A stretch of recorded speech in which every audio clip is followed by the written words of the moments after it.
What do we think of when we think of the future?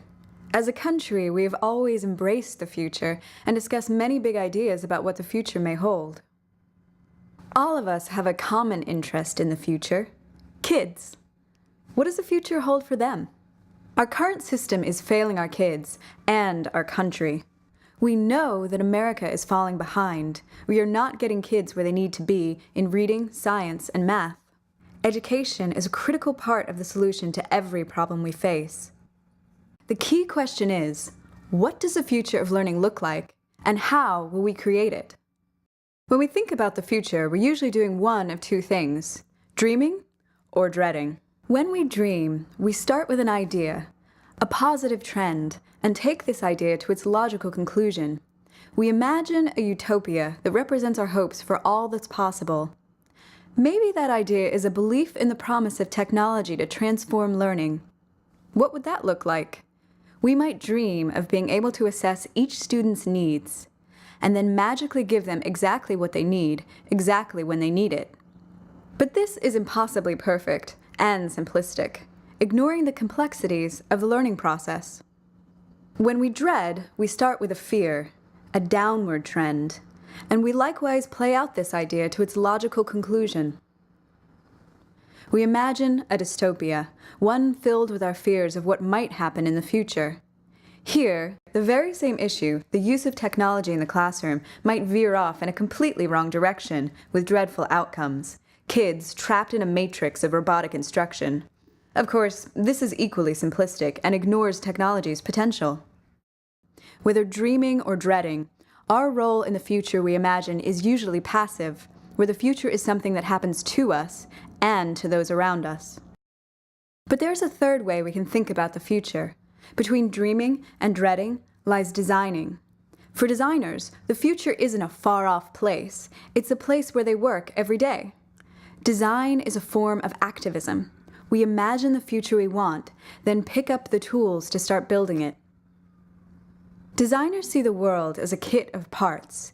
They reshape and reassemble the best pieces from what's already out there to create something new and better. So what does it take to rethink learning? It's not about replication. It's about selecting and integrating many different parts to create the foundation of a new model. This is the art of integrative design. From birth to adulthood, society's purpose is critical: to accelerate our learning. And what's most important for kids today is learning how to learn. Society must develop learners ready to tackle challenges they cannot anticipate. Education is the system we created to serve that purpose.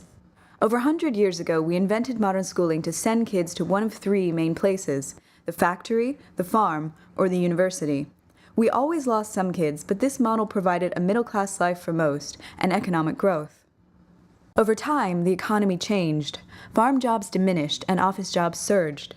College grads always had better access, but there was also a path straight from high school to the office. As office work changed, it got harder to get there from high school. Eventually, that path disappeared. College became the main path to opportunity. We started sending more kids to college, but we didn't change the overall system. Education broke down, trapping too many kids on paths that no longer made sense for them or for the country. As farm and factory jobs continued to decline, we started to lose even more students. The retail sector rose up to catch them, but these low-skill, low-wage jobs often failed to move kids forward in life. With the decline of good jobs, kids had nowhere to go. Retail increasingly offered the only alternative. We lost even more students to dead-end futures.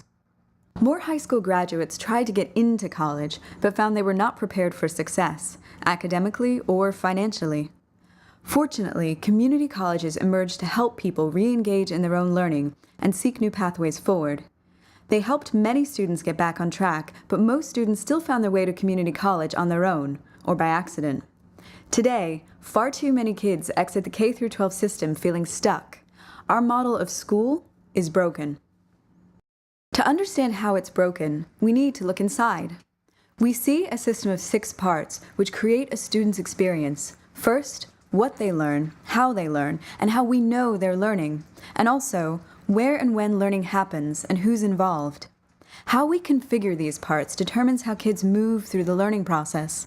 More often than not, these parts form rigid barriers blocking the way forward, or putting kids on the wrong path. Various innovators have focused on adjusting one or two of these parts to help kids move forward. This has spurred important progress. But this approach is not the answer. What we need is learning integrated, by design, addressing all parts at once rather than one or two in isolation. When we get this right, we make it possible for kids to accelerate their learning, to move forward in the direction they want to go. The best design models require kid power. Students must apply themselves to the learning process. It's our job to give them this chance, and we believe that's more possible now than ever before. Our research shows that a few key attributes are central to the new models we need. Future of learning models must be personalized, learner-driven, applied, cost-effective, and tech-enabled. And of course, kids don't power this system on their own. For every model, a set of outside conditions can either block its progress or help it take off and really work for kids. Without the right conditions, better models cannot take hold and scale. But just imagine what the future of learning would look like if we aligned these new models with the conditions that help them succeed.